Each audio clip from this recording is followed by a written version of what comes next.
حضرات السيدات والسادة، إن المنطقة المغاربية لا يجب أن تخلف موعدها مع التاريخ، كما لا يمكن لاتحادنا أن يبقى خارج منطق العصر، غير أن التعطيل المؤسف للاتحاد المغاربي يحول دون الاستغلال الأمثل للخيارات والقدرات التي تزخر بها بلداننا المغاربية، بل إنه يرهن مستقبل منطقتنا ويجعلها بعيدة عن التوجهات السائدة في مختلف مناطق العالم التي لا تؤمن إلا بالتكتل والتكامل والاندماج لتحقيق تطلعات مشروعة لشعوبها إلى المزيد من التنمية والرخاء والأمن والاستقرار. فمخطئ من يعتقد أن دولة لوحدها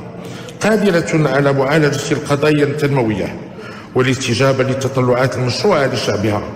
وخاصة مطالب الشباب المغاربي الذي يعد ثروتنا الحقيقية. ومخطئ أيضا من يتوهم أن دولة بمفردها قادرة على حل مشاكل الأمن والاستقرار، فقد أكدت التجارب فشل المقاربات الإقصائية في مواجهة المخاطر الأمنية التي تهدد المنطقة، خاصة في ظل ما يشهده فضاء الساحل والصحراء من تحديات أمنية وتنموية.